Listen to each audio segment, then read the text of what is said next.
This is East Carolina Offensive Coordinator Donnie Kirkpatrick. We are talking one of my favorite things, Pirate football, on the Sports Objective, the official, unofficial podcast of the Pirates.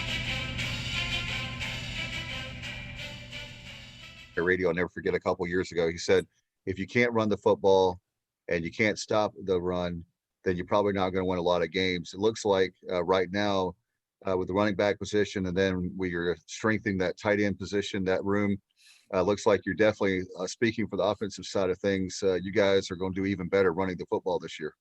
Well, I think Rick, obviously been around many, many years, and I think he's a wise guy. And I think that, he would fit in well here with this staff and Coach Houston, because we do believe that to be true as well, in that even though the game is become a much more wide open game, a lot more offensively minded game, running the ball doesn't mean you can't score a lot of points. It just means that, you're going to establish your fastball, and then you're going to throw your sliders and your changeups off of that. So that's kind of what that is. The passing game, the hardest thing to do in college football is drop back pass. It's hard to block the defensive line. It's hard to have college offensive linemen that are good enough to block those athletes. And you don't want to get in those drop back situations. You want to throw drop back passes on first down, and when you want to do it, you'd like to dictate that. So, if you run the ball, you can play action pass.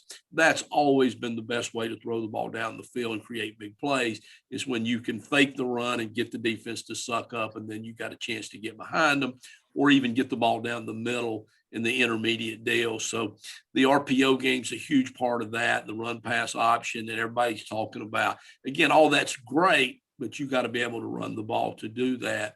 And we are talented at running back. We've added to that room as well, and we'll continue to be able to get better at that. I think the other thing is, I just think if you don't have the ability to run it, even though you may throw it just as much as you run it, and we're very balanced, I don't know if you can ever close the games out or not. You may keep scoring. You're going to keep giving the ball back to the other team, but you can never really close games out. And if you can't score, then you can let them back in. And so to be a championship team, we're going to build it around the ability to run the football, be tough, be physical, impose our will on other teams. Like I said, a lot of that's got to do with being good up front, offensively and defensively. But the tight ends are kind of an extension of that offensive line. So, yeah, Rahjai Harris obviously had a tremendous freshman year. Keaton Mitchell, did that as well. We think they'll be even better, in year two. They probably didn't shock us because we thought they were good, or we wouldn't have recruited them. I'm not sure we knew they'd be that good that quickly. Very quickly, Dave, Coach, you talked about Rahjai Harris and Keaton Mitchell. What an excellent 1-2 punch they are. Last year specifically, that Cincinnati game came to mind, where they seemed as though they were more geared to control things in the tackle box. And then you had Keaton Mitchell that had several nice outside runs. Yeah, I like to call them kind of the thunder and lightning type deal. I really do. I know that's an old, saying there with a lot of different backs, and maybe he's been overused a little bit. Obviously, we didn't invent that or whatever. But I do think they kind of give you that big back and then that small, quick back. Now, Rahjai always kind of gets mad at me a little bit. He says, Coach, you don't think I can run fast? And he's like, I was out running all those guys at Navy. I was out running all those guys at South Florida. I guess he had more long runs than Keaton did, or really more big plays probably than anybody. So it's not that Thunder can't be fast, I guess. It's just Thunder can deliver a little bit more of a blow. But the thing that's so unique about Rahjai and Keaton is they're like best friends. They help each other out all the time. They're just the best of guys, really. They're just the best teammates. They're so unselfish. And, they just really, really are team type players. And then they really have all the skills that a running back need, in that they can run with the ball. They've got good vision. They've got good balance. They're both tough guys.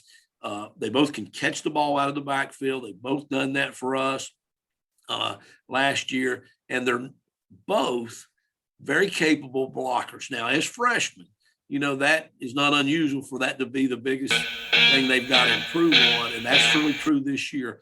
They did get exposed some last year. Cincinnati, a couple other teams really challenged them. They study your protections, and you try to not let them, how you're going to protect, but it's impossible not to keep the backs in blocking if they bring enough guys, and they can always bring enough guys to keep your backs in, make them block. And they did expose them a little bit on that, you know what I'm saying? And it wasn't so much of a physical thing. I think it was just a deal of technique and just having to learn how to get in there and block some of the guys that are so big and so fast at this level that you don't see that in high school. And those guys probably never have to block in high school, because why would you have them blocking when you'd rather give them the ball all the time? So that's the thing this spring that Coach Foster really, really hammered home with both of them is, if you want to live up to your potential, which they do, they have desires to go play at the next level. They're going to challenge you. You're going to have to step up in there and block those linebackers. So we're looking for them to be a lot better at that this year. Coach, I wanted to ask you about certainly about Pop McKay. Your thoughts? Man. Pop is another guy that's going to fit in just great, because he's got that great personality and he's just such a friendly guy when you meet him, and he just loves people. He likes being around people. Rahjai and Keaton really like him, as much, and yet he's a competitive guy.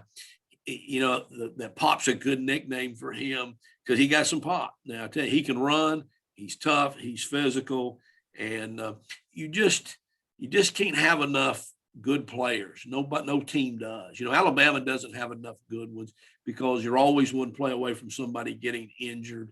And just because those guys had great freshman years, it's like CJ. CJ got some hamstring problems this year. He was slowed up a little bit. So you've got to build depth there. I don't think there's any position even close to what the running backs, as far as punishment and the pounding and what they have to go through a season of all those people hitting you and then you having to block and all that. So you need more than two. You really do. And I think Pop obviously has got a chance to come in and maybe win that third position. He's here now. What I've seen of him is he's not going to disappoint.